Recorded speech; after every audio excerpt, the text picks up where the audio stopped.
Hello, I'm Mal, and welcome to my first look of Xenonauts. Xenonauts is a tactical turn-based strategy game that was largely inspired by the original XCOM from back in 1994. Now, it does set the game in Cold War era, so like 1980s, and it makes for kind of an interesting vibe and feel. You can kind of see the atmosphere of it just here on the title screen. Now, it plays like the original XCOM, and for some people that's a great thing. I'm enjoying it so far, but there are some limitations to the system, and I'll get into that. But it's definitely not easy at all. As far as the old XCOM games, I did play them, but I played the newer XCOM games significantly more. And as you know, if you've watched my channel at all, I play games like XCOM Long War, and I at a fairly high difficulty level, and then I jump into Xenonauts and I think, oh, okay, no problem, I got this. And the first couple of times into this, I sort of got my face smashed in in a good way. It was good, but it's definitely a different experience. Okay, so let's take a look at sort of the front end thing. First off, the game options. I'll briefly go through this. You can set up your controls as you wish. You can set up different shortcuts and whatnot for the Geoscape level, which is sort of the global management. Here are your options in air combat. Now, interestingly enough, air combat and ground combat are different. Air combat is real-time pausable, and ground combat is turn-based, with each soldier having a certain number of time units that they can use during every cycle. And I'll obviously get into that as we jump into the game. Let's see. What else? Well, just your standard stuff up here. Mouse sensitivity, sound effects, and whatnot. Alright. Now, let's start a new game. Easy? The setting is for newcomers to the strategy genre? That's not me. You've played strategy games before, but you're not an XCOM veteran. I am an XCOM veteran, but you choose a setting if you've played similar games before. Okay. I'm going to go with normal. And the purpose of this is to show you the game and give you some exposure. And I'm calling this a first look / let's try series. So I am by no means an expert at this game. Do what you will in the comments as always. And I appreciate the comments, but please bear in mind up front that I've only played this game for a few hours. I have read up a little bit. I've done some research, so I'm not a complete noob, so to speak, but an expert I am not. Okay, let me just be very clear on that. Not an expert. Okay, so so far I'm really enjoying this game, so I probably will be playing it more and more. And in future Let's Plays, if I choose to do one on the channel, I probably will play at a higher level, probably veteran. But right now I'm going to start with normal. So let's begin game. Now, this is the Geoscape level, and kind of global management. And the first thing that you have to do is set your base. Now, funding is based on the countries that you are protecting with your bases. At least that's my understanding. So where you have coverage. Now, where should you put it then? At the most, the ones that offer the most funding? Yes and no. Because the other thing you want to be able to do is shoot down UFOs early on, especially early on, and get the resources from it. If you shoot them down over the water, there's no way for you to go and do like a recovery mission, right? So I've played around with a couple different things. I've read lots of different sources, and it seems like putting your base somewhere sort of in this region like this, either in Italy or even in Northern Africa, you can cover a lot of wealthy nations and at the same time cover a lot of landmass. See, as an example, if I come over here to North America and say I put it, I don't know, somewhere in like north central Texas, let's say I put it in Dallas, right? Okay, that's great. Obviously you're going to cover Canada and the United States and Mexico, and you've got a good source of wealth there. But look at how much water there is. If you look at within that circle, the range of where we could reach, that's not that advantageous in terms of when UFOs crash. If they crash in the water, you can't go and do the mission there, right? Now, flip over here to Europe, you get, essentially the same wealth pool, if not more. But if you set your base, say, in Northern Africa, you've got significantly more landmass. You're covering a lot of countries that should fund you well. And in addition to that, you have the benefit of, chances are, if you shoot down an alien craft, it's not going to land on the water, it's going to land on land, right? Okay, so we're going to go with Northern Africa. And we're going to call this one Central. Yep. And there we have it. So now that's our first base.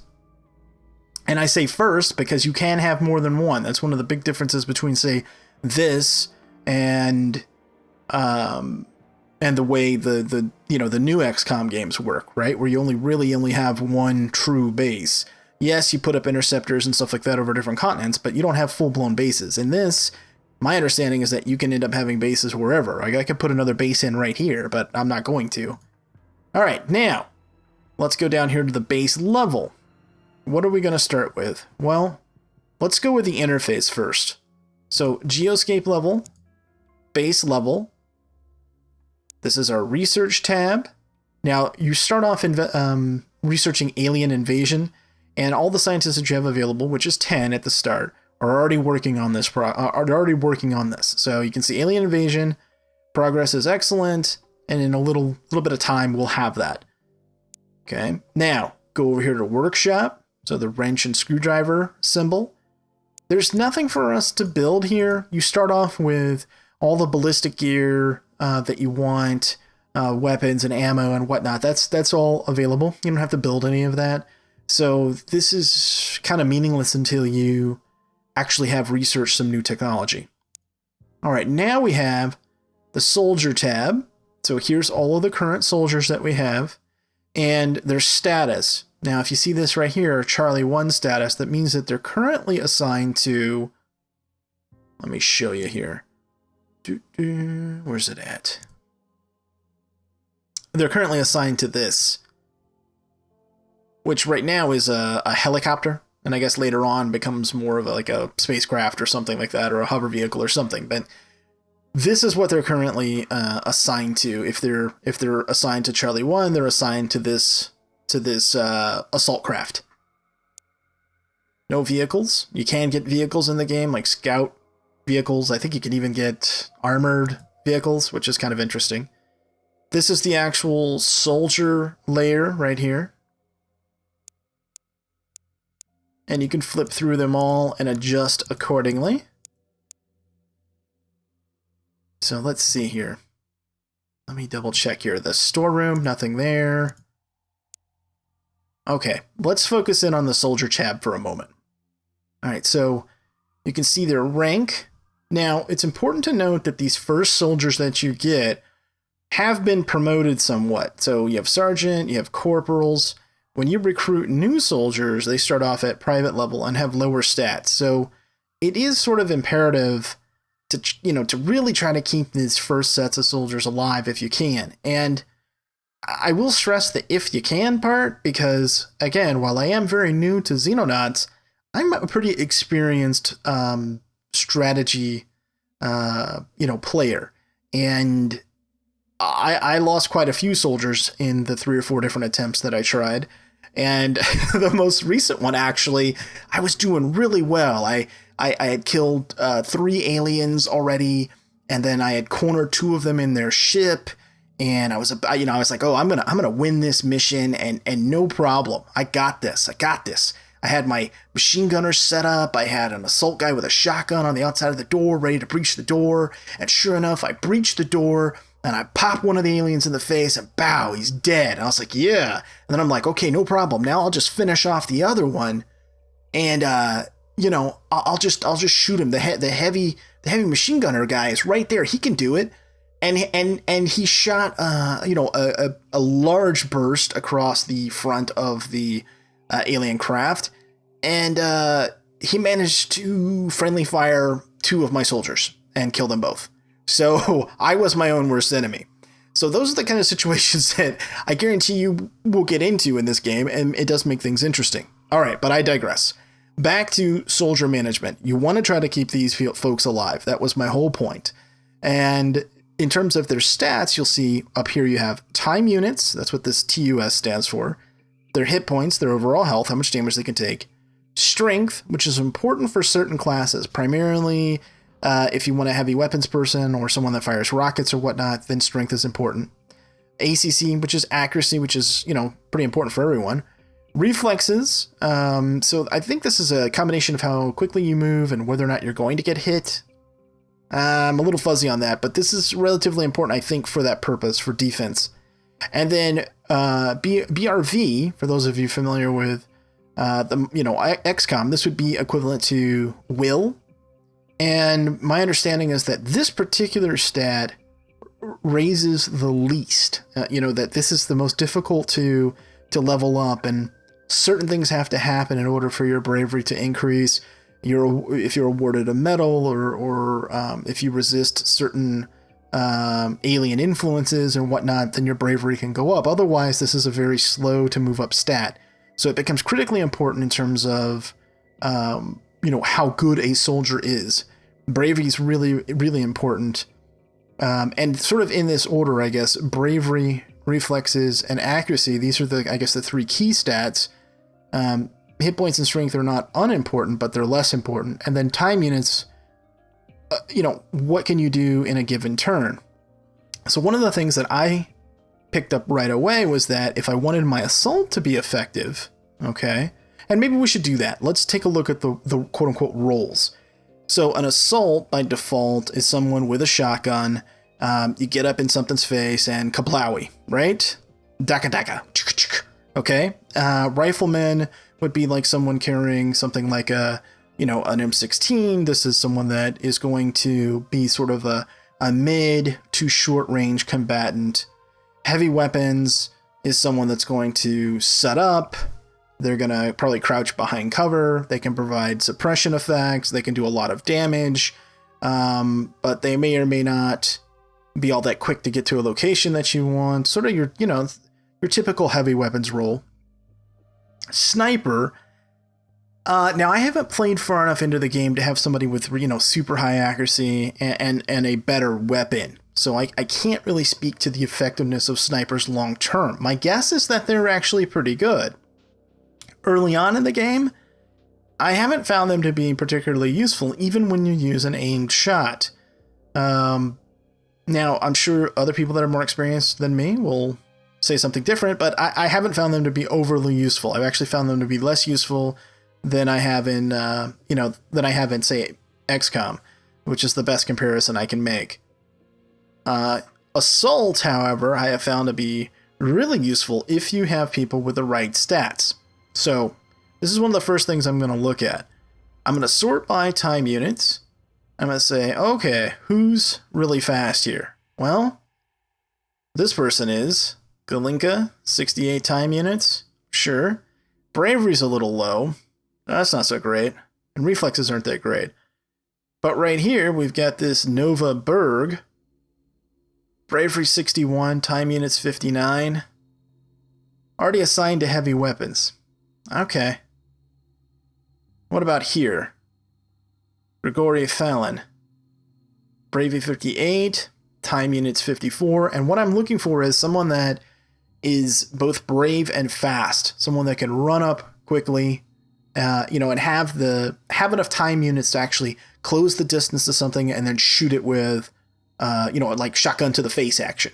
Okay, so that's how I'm kind of making some of the determinations. And you can set up your team however you want, and all you do is double click on them. You go into the soldier itself, and then you can change their role entirely. You just click on the star here where it says role. And then these are just templates. So you're not locked into anything. You can change people whenever you want. Now, again, I'm not sure that Rifleman is the best use of this particular person's stats. I think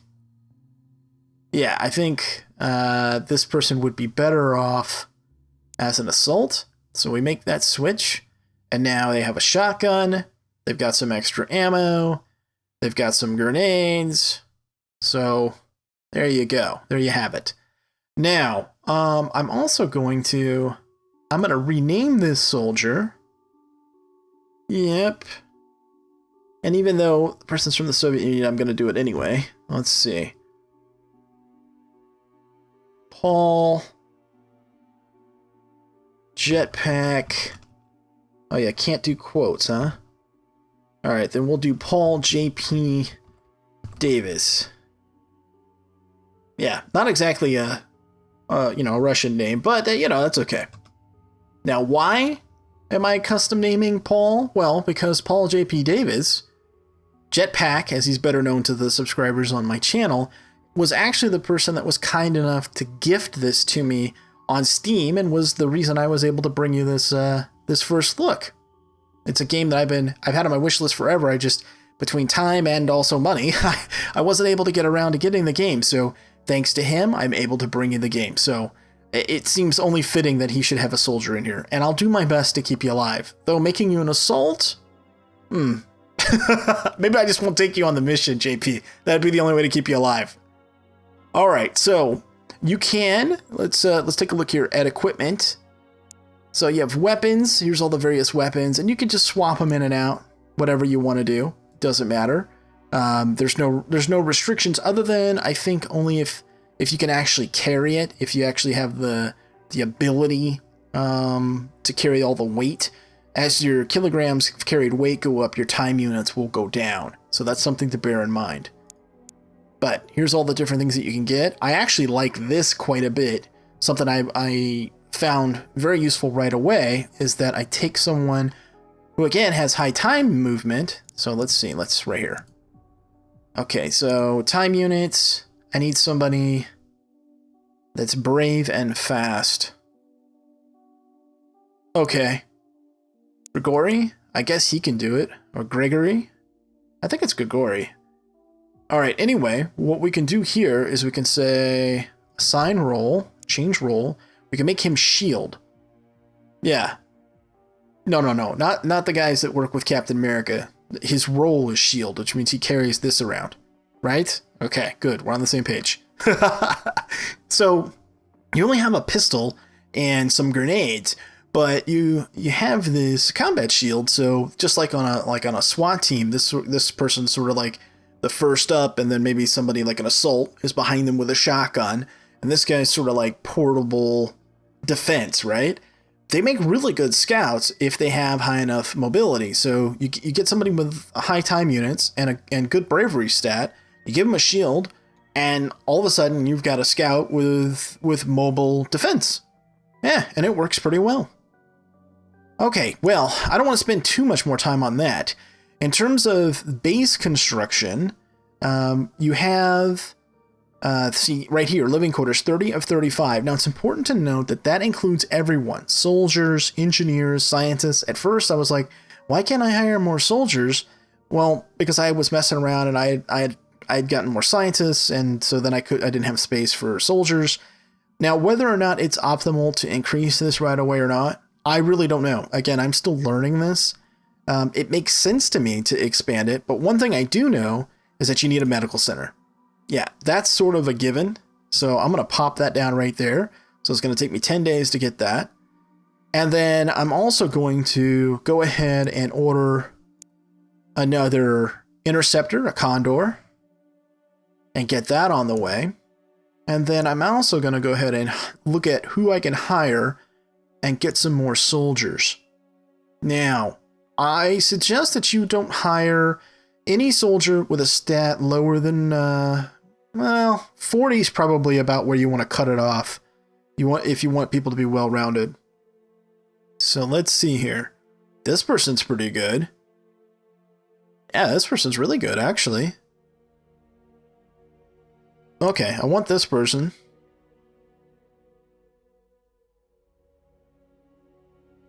Actually, I want these top 3 right here. Because they have good bravery and their overall stats are pretty good. Well, this guy actually, not so much.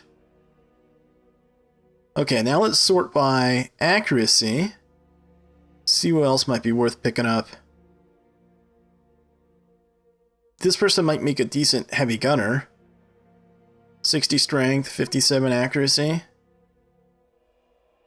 Alright, we'll hire those folks. Now, let's take a look at our squad setup one more time.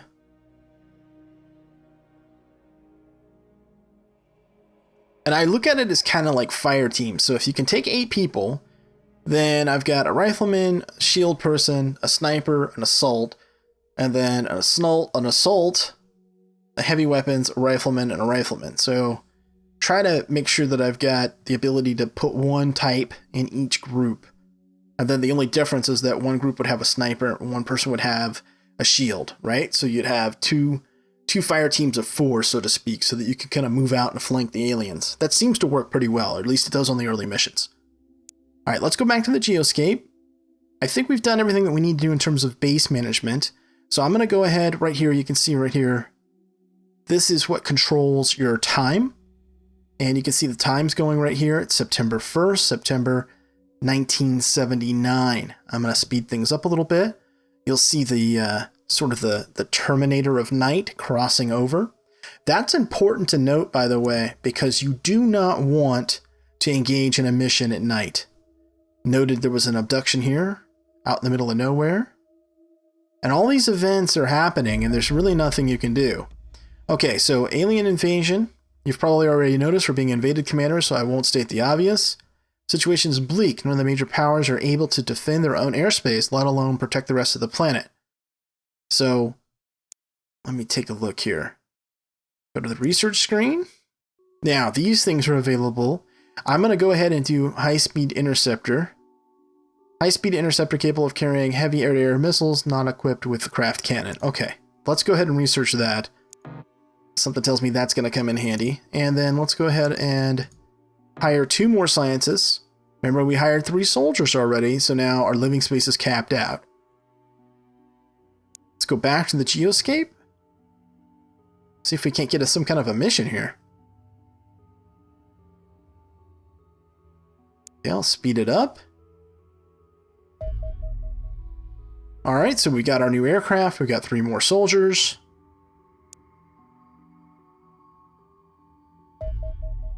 Crash site available. Local forces down to small alien craft. Where? I guess we'll deploy a strike team. Alright, let's send Charlie. Oh, out here, huh? Okay. Now, right now, I guess it doesn't matter a whole lot, but later on, if you've got a crash site like this, it's a good idea to send a fighter or 2 in to make sure that there's no other alien craft in the area before you send your troop carrier in, because it'd be easy to get killed. Unfortunate, right? If your troop carrier got blown up with all your guys on it. Yeah. Alright. Now, you left click to select someone, or you can just select here. Or you can press 1 through 8, their corresponding numbers. Whatever you want to do, doesn't really matter. And then you just left click. This will tell you how many time units. Right here, this green bar. So here's your health. The red bar is your health, so 68 of 68. Time units, 54 of 54. And then your morale, like whether or not you're going to break or not. So this tells me I'll have 42 units left if I make this move right here. You can also set a reserve slider if you want. So it won't let you go, or I guess it'll warn you. Like, so here, watch. Okay, see, like right there, if I go there, I won't have enough time units left to take a normal shot. If I go here, I will. That's how this is how that time unit reserve slider thing works. So I left click once to set where I want to go. And actually, I think I'm not going to go quite that far. I'm just going to go just outside the UFO with my shield person. And I'm going to look to the right. You right click to control direction. WASD controls the movement of the camera on the map. And I think I'm going to go ahead and look back. Okay, hold on. Let's grab him. Let's look back the other way, actually. And I'm not going to crouch, though it's a good idea to do so, especially once you've made contact. You want to be behind cover, and you want to be crouching when you do it. This will give you both a defensive bonus as well as an offensive bonus. Now, if you're familiar with the way the new XCOM games work, you would save one of your 2 moves, right? And you would set Overwatch. In this game, the way it works is if you're, like, for instance, let's say I go here, okay, with this sniper, and I crouch down. Okay, now, to do a snapshot, which is a quick shot, not well aimed, I need at least 19 units to do so. Normal shot's 25, aim shot's 33. You can see how that works. Now, I don't have enough units left. I only have 11 left. So even though I'm over here and I'm behind cover, if an alien rolls up here right now, I won't have a quote-unquote Overwatch shot. I won't be able to take a shot. I won't be able to return fire because I don't have enough time units. So hopefully that makes sense to you folks. I'm sure it does. I have smart viewers. Alright, now I'm just going to move everyone out. And, okay, it's my heavy. We'll send one person over here to the right. And we have contact. Alright, now, I have a couple different options. I see him.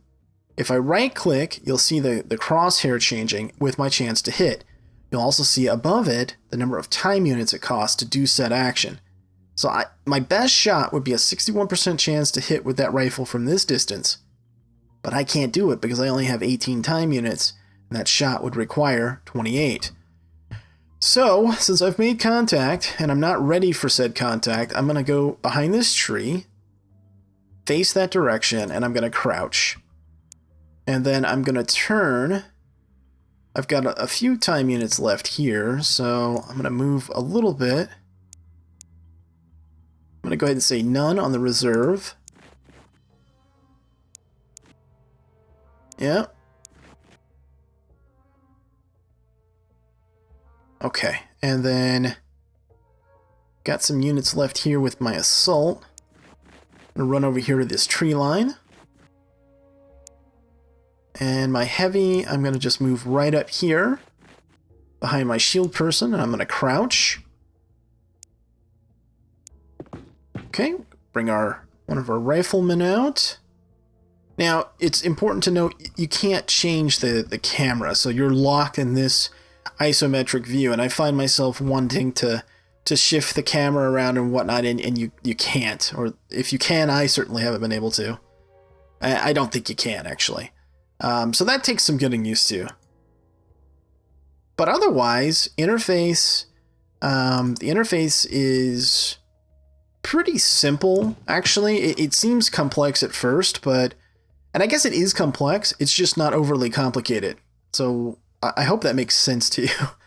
Let's see, alright, now let's move. That's another assault person.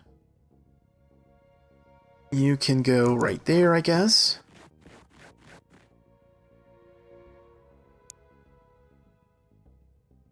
Alright, and we're going to intern. Now, you saw that hidden movement, so you don't really get to necessarily see what's going on with the aliens, which is kind of cool, actually. Alright, we're going to move our shield/scout up. And again, right-click. Right-click will change your direction of where you want to be looking here. I think he's a sneaky bastard. He's right back over here. Okay, let's move my heavy machine gunner up.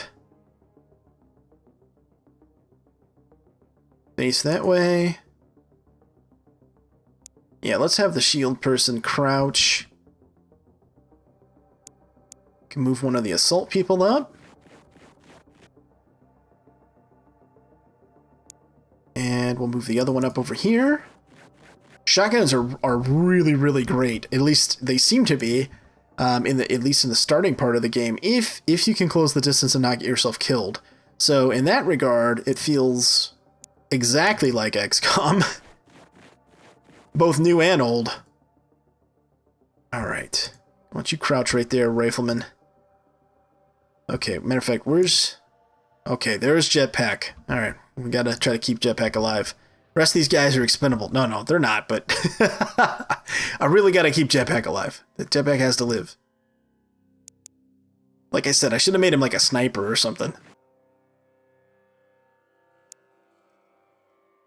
Poor Jetpack. He got chopped up in my XCOM Long War game because his soldier was too slow. So I turned him into a mech. That's okay though, now he's a super badass. Let's see.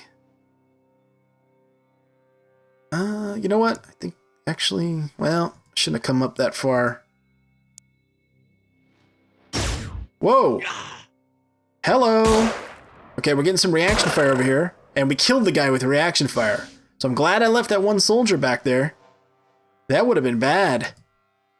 Okay, so now we see that Grigori here is hurt. So let's face him back this way. And let's take a look. Does anyone have a med pack? The riflemen usually do by default. Yeah. Okay, so you grab the med pack, put it on as like a weapon, and then you move up, click on it, and just click on the person. There we go. Did a little bit of healing. Can we do some more healing? No. All right. Here, let's move back, actually.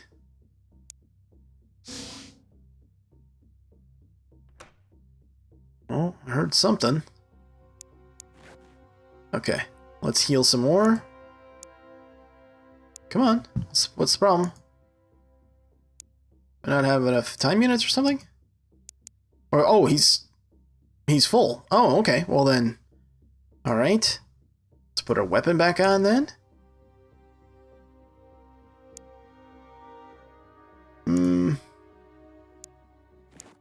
Go up here with our... Oh, where is he? Okay, he's in the corner, bastard. Let's go over here. Line of sight's really, really important. Over here. Bunker down. Let's move up here.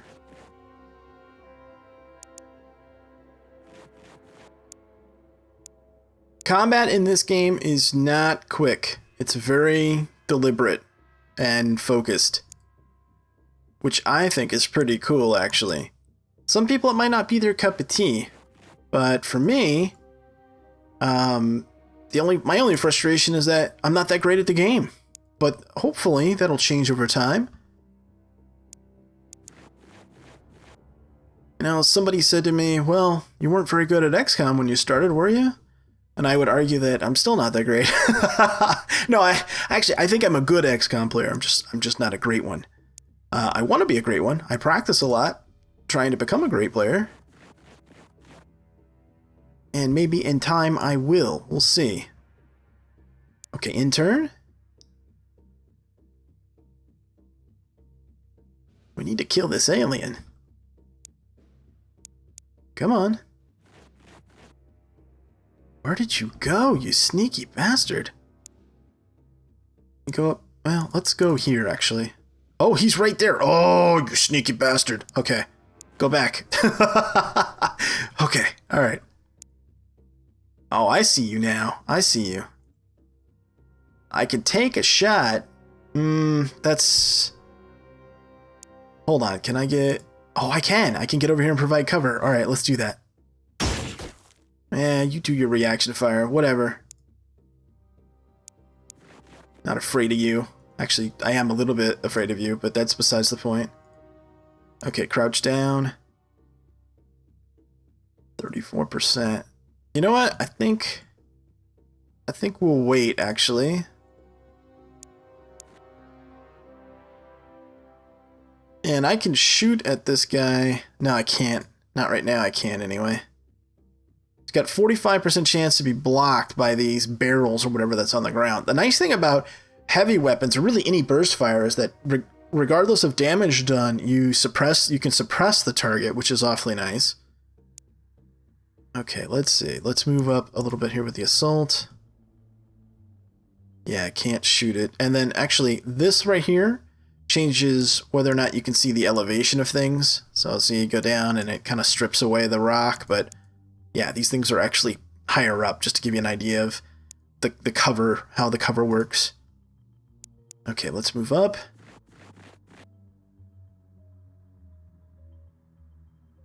%40 chance. I actually will take that shot. Nope, denied. Okay, crouch. Oh, there's jetpack. Let's bring jetpack around.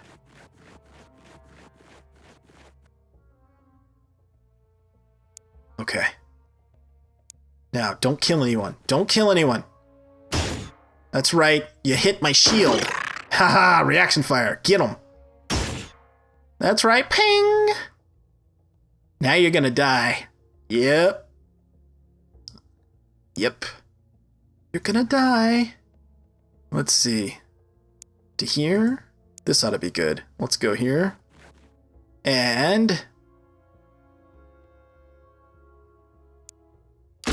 yeah. Oh, missed? JP, you missed? There we go. Shotgun to the face. Okay, so I don't want this video to get too long, so I'm going to go ahead and end it here.